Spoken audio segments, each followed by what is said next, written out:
So I'm just Destra. To me, I'm just someone that started to sing at a very early age, got a passion for music very early on, continued pursuing the music, sang with Roy Cape, All Stars, branched off into Atlantic, did soca, did kaiso, did gospel, did R&B. I'm a well-rounded artist. I'm a writer. I co-produce music sometimes. I'm a hell of a performer. Yes. That I can boast about. I like to mash up the place, you know, and when we say mash up the place, we just mean someone that goes on stage and gets the place in a frenzy. So when you have a fete, you know, you'll call Destra because you want everybody to have a good time and leave the party saying that the party was real good. Because I was there. All right. So that means you had a lot of people to look up to when you were growing up. Yes, yes. Can you share some of those people? Well, I was exposed to a lot of music. Bob Marley was one of them because my dad was a Rastafarian. He still is. Yeah. And he always played Bob Marley in the house. My mom listened to a lot of pop music, well, the R&B, soul music at the time. My grandparents were into Kitchen and Sparrow and all the old-time kaiso. And I had uncles that like Michael Jackson and Stevie Wonder, and so it was really rounded and diverse. And then I grew up in church, so it was all around me. Exactly. I was clapping and singing, so it was all around me, and all these different influences came together and, you know, kind of molded me, the artist, and what I like. And I listened to everything, all kinds of music. And then seeing people like Ronnie McIntosh and Marshall and Alison Hines and all these people while I was growing up, you know, I looked at them and I said, okay, I'm gonna be just like that. And, you know, I just pushed. Okay, so do you remember your first performance, or around that area, when you were first on stage for a huge crowd? I remember my first performance being a 10, because I did like Junior Calypso Monarch and stuff when I was in primary school. So that was my first stage performance. My first soca performance, I was on stage with Third Base. I was a feature on his song, Just a Friend. And nobody knew who I was. They were hearing the song. They were hearing the song, and I was very nervous. And he called me on stage, and at that point, I think the Bacchanal started, because after I started to sing, and he started to sing, I was like, okay, I can't just stand here. So I turned around and I started to whine, and they were like, ah! I love it! Okay. I figured something like that was going to happen. And after that, I was like, okay, this is easy. I could do this. Okay. So, like, what do you do before you go on stage? Is there like a ritual? Is there a chant? Of course, a prayer. Yeah, of course, of course. I try to calm down, because I'm like this. Okay, I'm going on now. I'm going on now. Okay, who's out there? All right, okay. So I try to calm down. So I would sit, probably say my prayers as you say, drink some water, take a drink sometimes, depending on how nervous I am.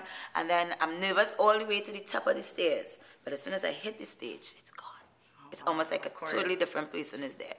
Of course, because as a performer myself, like the crowd kind of creates your energy for you. Yes. So can you describe that feeling?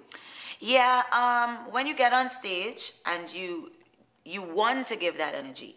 So it's like throwing a ball. It's like playing catch with the ball. So it's catch and release. So I throw the ball of energy, and the crowd may catch it, and then they throw it back, and then they energize me some more, and then I energize them some more, and then by the end of it, everybody's waving and jumping and screaming, and that is what you want. Exactly. And because I do that all the time, people start saying, oh God, you're the Queen of Bacchanal, because I sang the song too. Exactly. We're going to talk about that just now. Basically, I know that it is a more or less male-dominated environment, but it is like that with any genre of work that you do, whether you're a doctor, a lawyer, a salesperson. It's always the males that shine first. Yes. And I was talking about that yesterday with my manager. I was saying, look at this. You see, Marshall could get with this. Bungie could get with this. If I do something like this, I'll never live it down. So what I have to tell young females coming into the business, don't look at yourself as a female. Look at the competition and actually do what I did, target the men. If you target the men, you'll be just as good as they are, and you'll probably end up being top female, maybe. So that's what I did. I looked at the guys. I looked at Iowa coming on stage and mashing up the place and say, see that? I want to be like that. But at that point, you know, Saucy Wow also had her vibe going. And she's another powerful female. That's my sister. I love her. And I looked at her too and I said, yeah, I'm going to be like that. Going and mash up the place. When you come to Trinidad, make sure you try out all the food. Oh, yeah. Make sure you try doubles. Make sure you try roti. Right? And we have the best KFC in Trinidad, so make sure you try that too. Yeah. Okay. Make sure you get corn soup, sauce, wagyu. Yes. That's a new one. Make sure you get coconut water. And Bacon Shack. Well, that song is all GBM.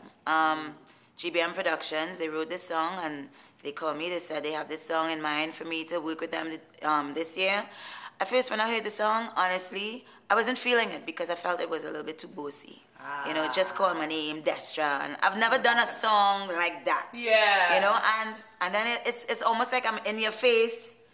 But then when I recorded it, I said, okay, you know what? Let me try it. And when I recorded it, I fell in love with it. Yeah. And then I couldn't get it out of my head. I kept waking up in the morning. They call me the party animal. And I'm like, yeah, this is me. This is me. Why am I embarrassed about this? This is me. Sing, girl. Yes, exactly. Because I even came here singing in my head. And I'm like, okay. Yeah. That's going to be one. We're going to do we're going to do another game. This one's not even that complicated. You and your games. I know, right? It's kind of a weekend. We'll have a good time. Pick your favorite and why. Okay. You already gave me this one, but I'll ask anyways. Okay. Bacon shark or saltfish and dumpling? Gosh. Gosh. All right, bacon shark. Why? But I like the other one too. Bacon shark, why? Because it's easier to eat and it's probably less fattening than the dumpling. But I like the dumpling because it just tastes real good, especially if you put potato in it and all kind of. Next question. Okay. You're making me hungry. Breakfast time. Skinny jeans or tights? Tights. Why? Because it's easy to be bendy and flexible. I love skinny jeans if I'm going out and I'm not performing or if I don't have to do any kind of exercise or movement. Right. But tights are my favorite. Good, me too. Pineapple or mango? Mango, if it's Julie mango though. Yes? Yeah, I like to cut a little hole to the top and just suck out the juice and squeeze it like this. Note to self. Rum punch or rum cream? Rum punch. Cream is not good for your voice and your vocal cords. So milk and all those things, I try to stay away from those things if I don't have to drink it. And rum punch, more or less, especially if you have it in the Caribbean and you get some nutmeg in it, it packs a punch and you get it right away. I might have about 4, but... Basketball or track and field? I like football. Football, okay. There we go. So neither of the basketball or track and field. I like football. And not, well, soccer, but football. Not the ones you throw with your hands. Football. Right. Okay. And Capricorn or Taurus? My daughter is Capricorn, so I have to say Capricorn. Yes! Yes, yes! A man who can cook or a man who can make you laugh? That's a hard one. I know. But a man who can cook. Easy. Do you cook, Destra? Yes, I do. I can cook. I don't often, but when I'm home and I have the time, I would. Okay, so that would lead me to my next question. Is Destra Garcia available? What is your status on Facebook? Where see they? Check it out and see. That is the answer, righty. You heard it right, folks. You heard it. And what's next for Destra? Immediately or in the future? In the future. I know you're going to be here for the weekend. So I'm here for the weekend, and then I leave on Monday to go to Angola, and then on the weekend after that I'm in Tortola, the weekend after that I'm in Virginia, and the weekend after that I'm in London. So I'm just doing a lot of tour right now. But after that, I'm going to be back in studio when I get the chance. I try to do it in between touring. Carnival is soon, so I'm going to be gearing up for that. I'm going to lose about 10 more pounds, get super sexy, wear some short tops and some short pants. And some glitter, with some everything. Hot for so. Ready, and I'll be there soon. You better be. You got me. Link me. Yeah, man. I'll teach you the route. So now, how can we contact you? Fans for one side and business on the other side? Well, for fans, they can contact me at Destra Garcia on Twitter and on Instagram. My website is www.mydestra.com.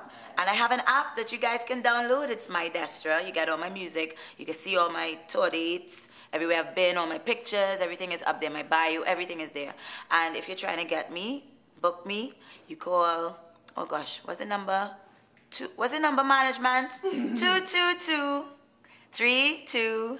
868 before that. Okay. And it's Bamboo Entertainment Limited at gmail.com.